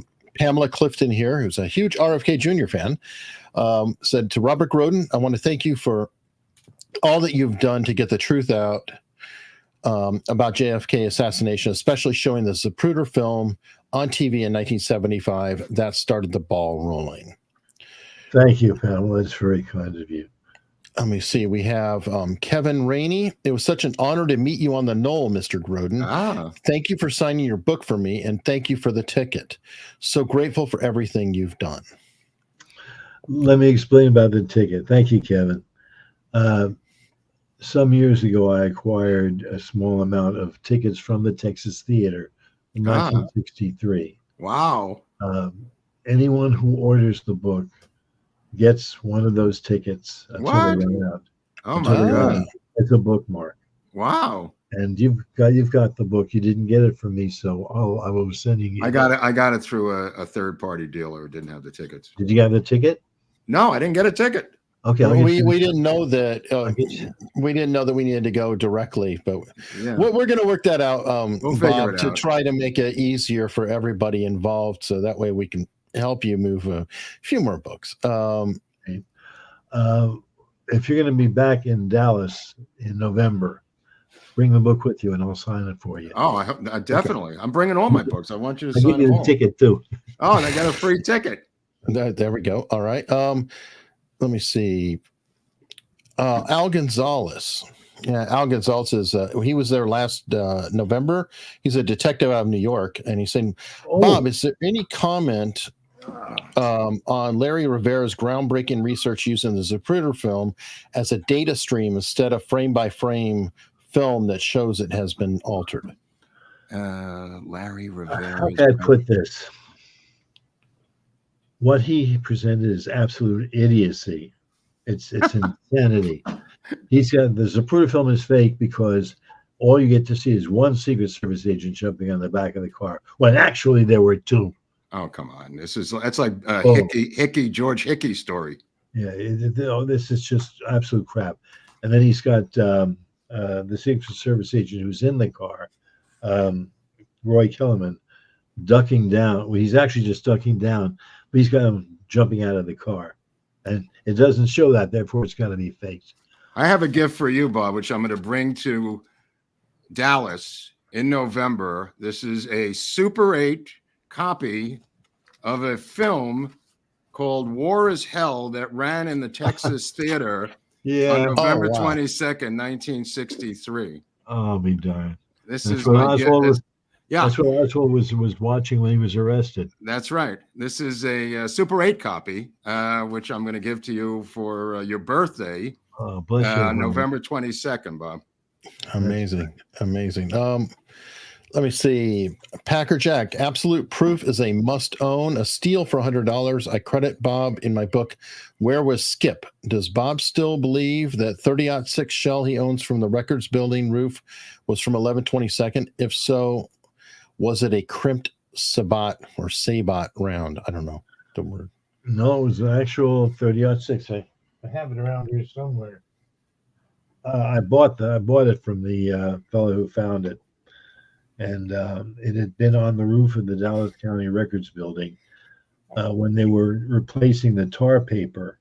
They dug up the old tar paper and the metal flashing, and the bullet was under there, and it had been there for years and years, and it's really weather worn. Bob, I was watching Executive Action a while back, and I think they used the rooftop at one point as a location. You worked on that film.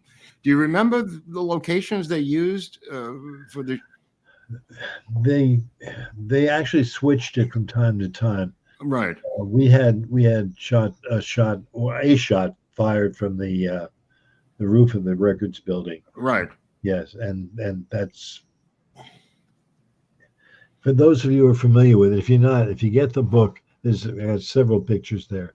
There's a whole series of pictures that were taken of a bullet mark hitting by a storm drain opening on the south side of Elm Street. Right. And if you line up the angle of that bullet mark from that, it goes directly to where the bullet was found. Well, let me ask you this while I have you here. Where do you think the throat shot came from? Grassy knoll. Oh, and yeah, people do say that. Yeah. You don't think the other side of the overpass over there's some bushes there. I mean, you've got the lattice work, and you've got that federal building with the parking lot there, Robert. Yeah, but the federal building would be behind the president. Yeah, no, I know, but I'm saying it's a great place to go. The point is, I've had a lot of trouble with that too. Yeah, a lot of people think that a shot came from, and I'm not saying that one did or didn't. Yeah, but if it did, it didn't hit the president. The angle's all wrong. For the throat shot. For the throat shot. But the throat shot, again, just because we're talking, in the weeds here, me and you, it doesn't traverse. I mean, you're suggesting possibly that it traversed and came out the back, but was stuck in his shirt. You seem a little doubtful yourself about it. I mean, no, I'm not at all. If you if you look in the book, you'll find pictures. I published the autopsy pictures. Right. That's what I'm referring to people at home. There are 2 holes in the president's back. Yeah. the one that the House Assassinations Committee called an entrance wound is actually an exit wound. 2 inches away from it is an entrance wound. The size is... But only one penetrates the clothing. Right. The one that penetrated the clothing is the one that came from behind. Okay. The one that came from the front didn't. It probably got stuck in the clothing on the way out, losing velocity as it went through the president. I don't have an answer for you. Okay.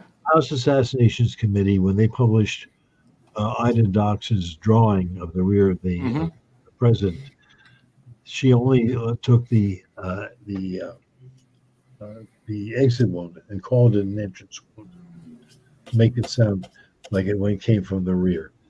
It doesn't fit. It's in the wrong position. It's the wrong size. The autopsy photograph should never have been withheld from public view. Right. To protect the sensitivity and sensibilities of the president's family, that's bullshit. They were withheld. Right. I mean, their orders, they're not supposed to release until 2039. I got a hold of them, and I published them in the book. Right. Well, the first one to publish the color autopsy pictures. Well, you also resolved the president's brain mystery in the book. That was worth the price of admission for me. Yeah. Wow. What the fuck, Bob? I mean, it's almost like a cement box. It's wood. It's wooden box. Oh, it's wooden. Okay. It's wooden. And the thing is that when I was working in the National Archives gathering information for this book and the one before it, I came across a misfiled file of photographs, and it shows the president's body being dug up and moved. It was the exhumation for Mrs. Kennedy's. For Mrs. Kennedy to be put into the ground. Right. Yeah. But while they're doing this, Cardinal Cushing is there, Robert McNamara is there, Teddy Kennedy's there, and Robert Kennedy's there. Boy, McNamara is everywhere Teddy Kennedy goes, but that's from another episode. The brain is there. The brain is there. And I had a friend who was actually there. And he saw the box laying there and saw them pick it up and bury it along with the president in the new burial spot. But it was 2 military guys, wasn't it, Robert? The photo that you have of them actually touching the box is of two guys in uniform. Yeah, that's true. That's true. Yeah. I don't know exactly how many people were there, but there were the workers that were running the machinery, right? Who were moving the bodies and stuff. You think this was some Catholic mumbo jumbo? I mean, you think this was some Catholic ritualistic thing, and you mentioned in the book. I mean, Cardinal Cushing is there. It's obviously some sort of religious ceremony. Yeah, that they wanted every part of the president's body. Right. This box contained the brain and the microscopic slides, the slides from a microscope, right, from the margins of the wounds. Right. And so they're all part of the president. And Bobby and Teddy wanted the whole body buried. To be in one piece. Wow. The brain was buried, and I know this from the guy who was there. Yeah. Was buried separately. It was buried by the end. One of the two. Well, you could see it in the photos that you discovered. I mean, it's in those photos. It's crystal clear in the book. You got to get this book, folks, because this will reveal so much visually, and it's so easy to follow. You don't have to read a 700-page book. You can just look at the photos that Robert has uncovered and understand the story and the lineage from day one till today through the photo layout in the book. It's not complicated. Well, I thank you for the kind words about the book and for my work, and I do appreciate it. Well, I have some more kind words coming in here. Hold on, there's kind words, Robert. Hold on. There's some kind words. Jews nuts. Thank you, Mr. Groden. Much appreciation of your time today. Magic. This is a question from Ennis Fad. Mr. Groden, can you give some more info on the other films that were taken on that day? Yes. I've released, I have a DVD called... Not this one, the one Mark shows. This one's bad. That's the good one. Not bad. It's just illegitimate. It's not the same quality. Well, by the way, for people at home, Bob was the consultant on a very obscure one called The Men Who Killed Kennedy, which everybody's familiar with. This 9-part series, which part 9 is the real gold, Robert, right? It's one of them. I like the first 5 because I'm in them. You're in them, right? But I'm saying for people at home, part 9 was banned in the United States by the Johnson apparatchiks, and part 9 kind of fingers LBJ with a multiple episode situation in part 9. Right. Well, the guilty men. The guilty men, yeah. Right. And it was reportedly Lady Bird Johnson bought the rights to it and pulled it from the shelves. Right. I remember hearing that. But the 9-part special is overall one of the best things to get if you can find them. Anyway, what I was saying was what was I saying? Oh, yeah. We were talking about the Knicks film with a guy at Dallas at the Lancer conference, Eric, right? Right. He was, other films he was going into. We were talking about other films, Robert. Yeah. Well, there's lots of other films. I put together a DVD, which is over there, but it's not available anymore. I have them, but nobody else got them. That's at the Assassination Films. Okay, so they can order that through you. Has approximately 122 films. This is gold here, people. You have to have this if you want to get involved with visually watching what's out there.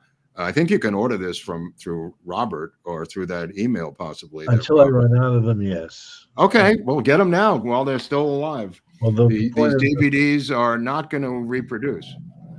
There are about 122 films on there. Yeah. Not all of them are that way, with a lot of stuff. Some of them are cut up, and toward the end of this is a film called the DCA film, Dallas Cinema Associates. Yes, and it's got quite a few people films, we cut up into little pieces, but the original films, the complete films, the important ones, Zapruder, Nix, Muchmore, Bell, Hughes, Towner, Dorman, Pascal, all of them. They're all there intact, and some of them multiple copies. The Zapruder film copies are made from my original duplicates. The Nix and Muchmore films are too. But what's really important about Nix and Muchmore is the originals have disappeared. Right. Well, we were talking with a guy who's trying to get the Nix film back, a lawyer. Well, here's the thing. Yeah, go ahead. The Nix film was subpoenaed by the House Assassinations Committee. Right. They held on to it for I think, pretty close to 2 years.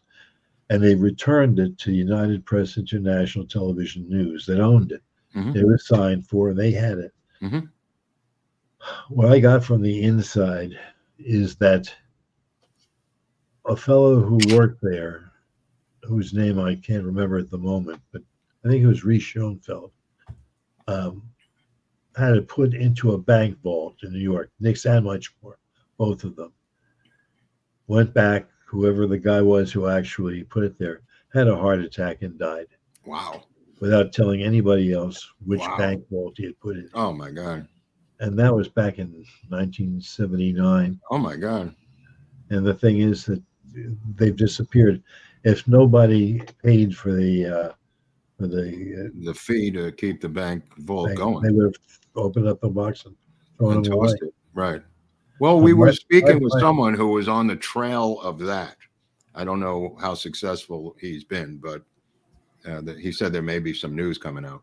Well, the point of the matter is that that's what I got from the inside. Mhm. And I had worked on the original film, so I know the copies I made now are the only Oh, clear, wow. Oh, okay.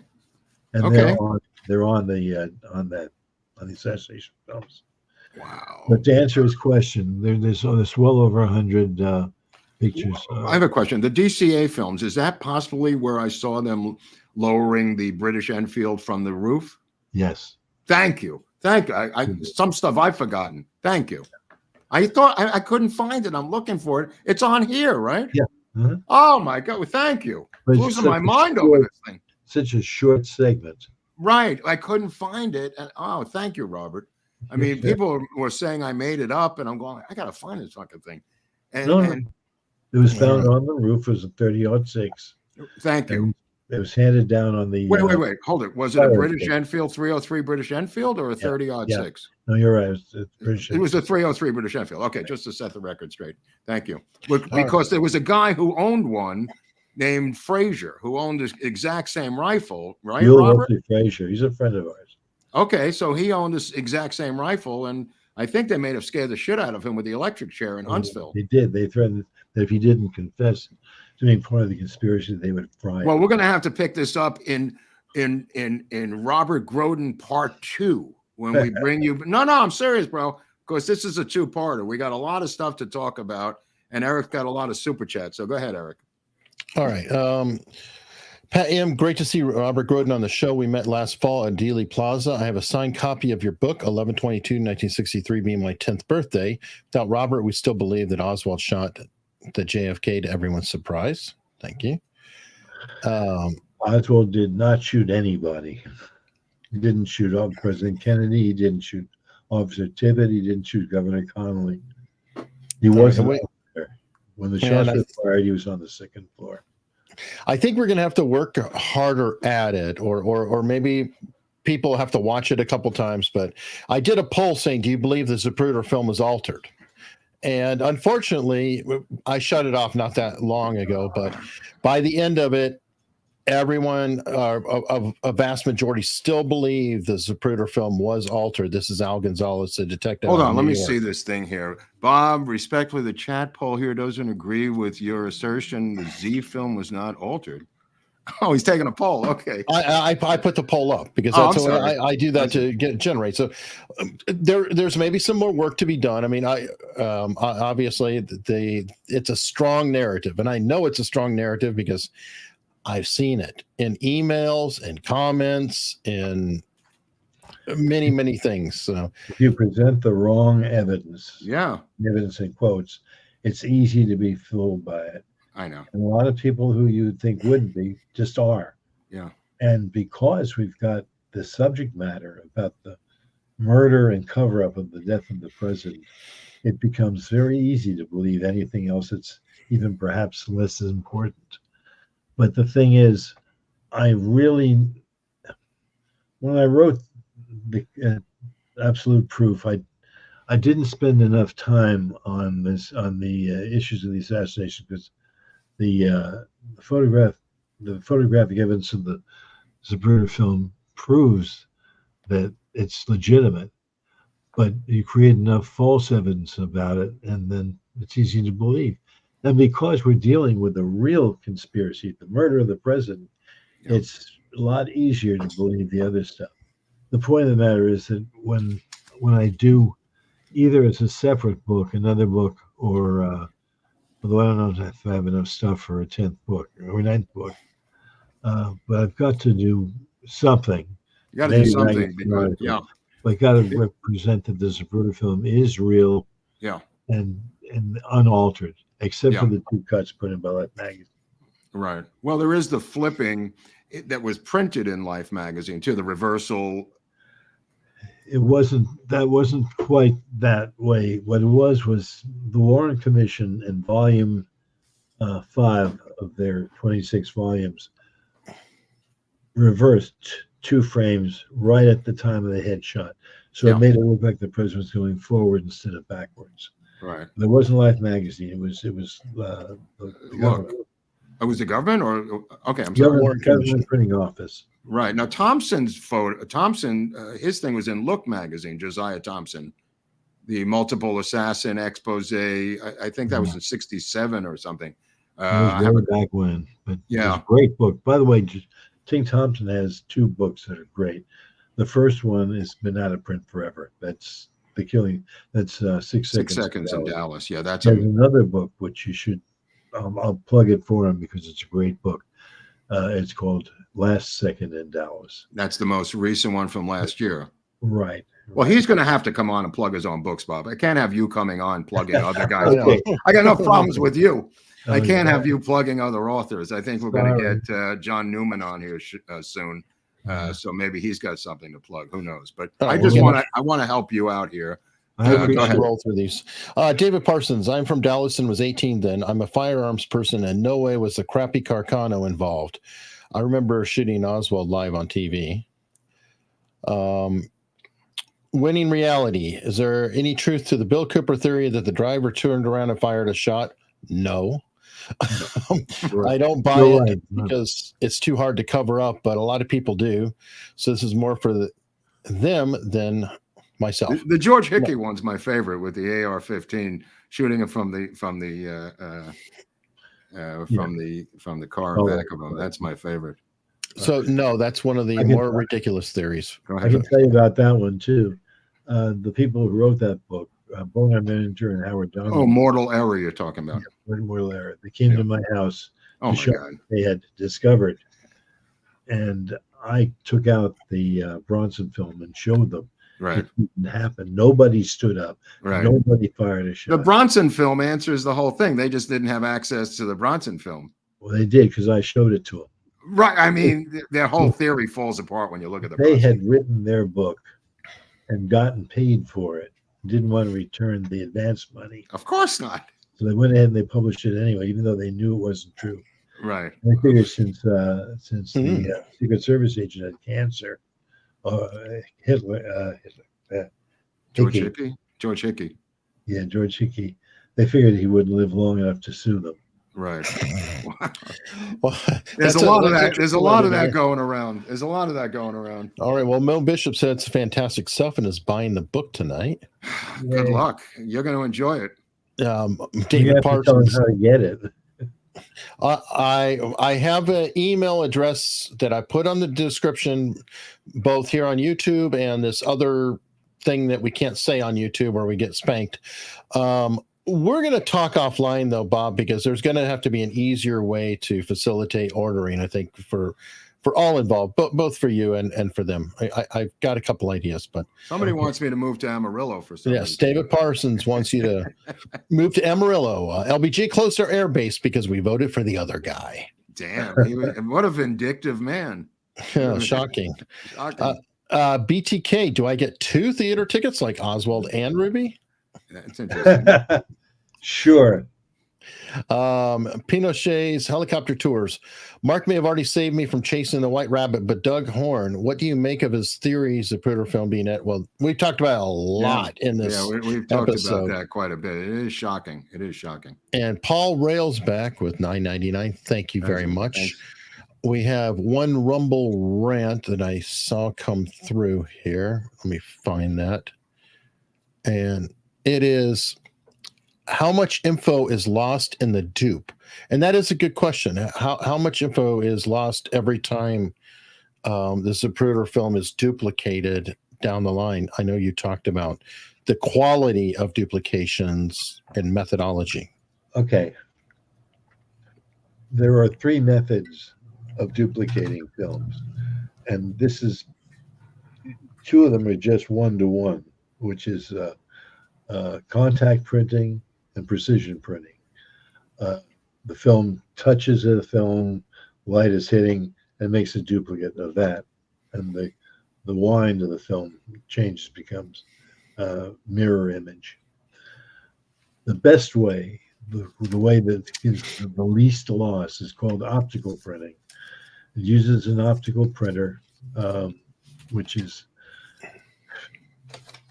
a light source, a projector, a condensing lens, and a camera, all on a lathe bed.